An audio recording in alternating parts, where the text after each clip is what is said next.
CDC spent years examining medical... 1 in every 110. Autism may be nearly twice as common as we thought it was. I would overhear my daughters talking, and one would say to the other, "Do you have any friends yet?" And the other would respond, "No. Do you have any friends yet?" And it's really heartbreaking as a parent to hear that, because you know that your children really want to make friends, but they don't have the skills or the ability to know how to do that.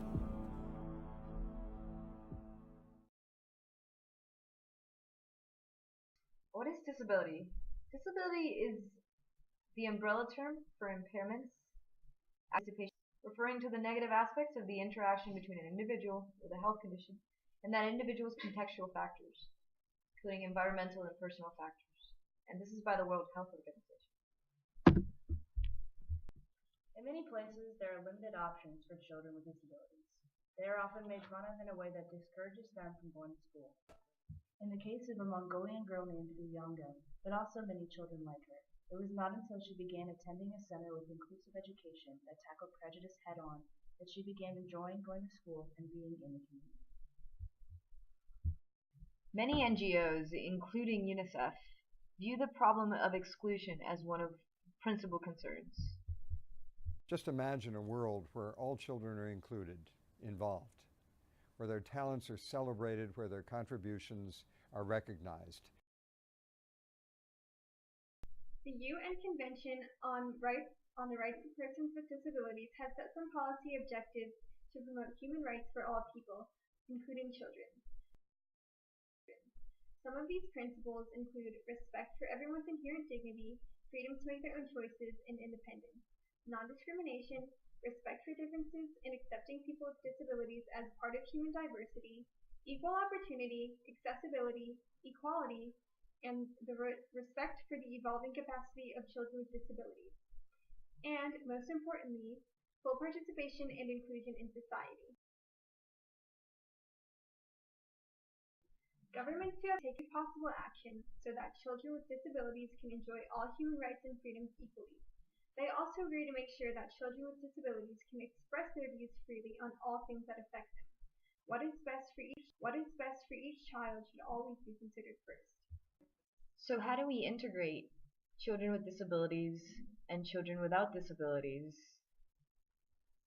Well, we start at the place where sociability, cooperation, and sensory stimulation occur.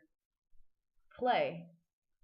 In inclusive playgrounds, you can have children with multiple types of disabilities, whether it be autism, blindness, children with limited mobility, and children without these types of disabilities to enjoy one area together, learn from each other, and interact.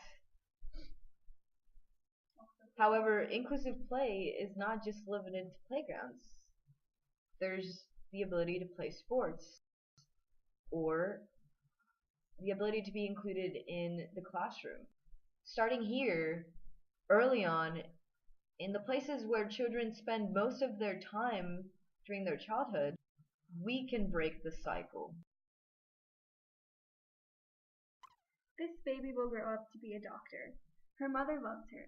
She makes sure her child has access to healthcare, water, and education, and is a member of society.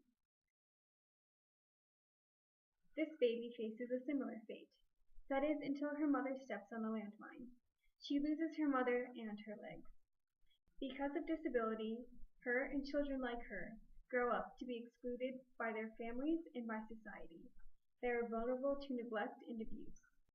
Children with disabilities are more likely to experience violence, social isolation, limited access to economic opportunities, and violations of their human rights. By focusing on children, we can break this cycle.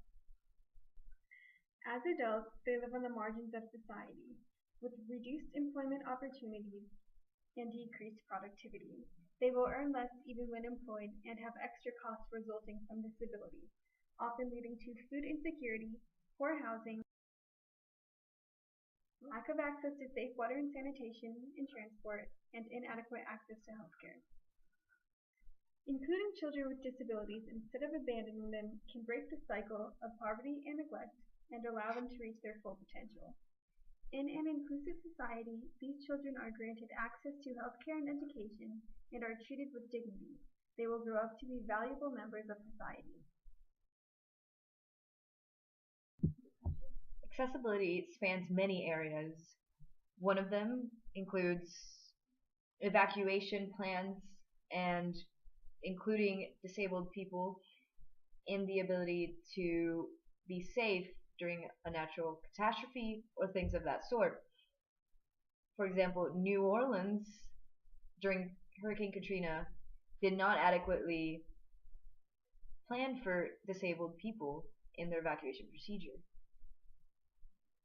Another example is accessibility to different types of jobs, and it's about ability. For example, Ni Zhen didn't want to become a masseur, but that and a musical degree were his two only options in China. He was left with limited opportunities and a misplaced sense of identity as a blind man. We must all do better, every one of us, and we can all do more. As we do so, let's take our strength and inspiration from the millions of children with disabilities who every day fight to overcome barriers most of us have never known. And let's look forward to the day when communities everywhere are enriched by the talents and contributions and inspiring spirit of all children.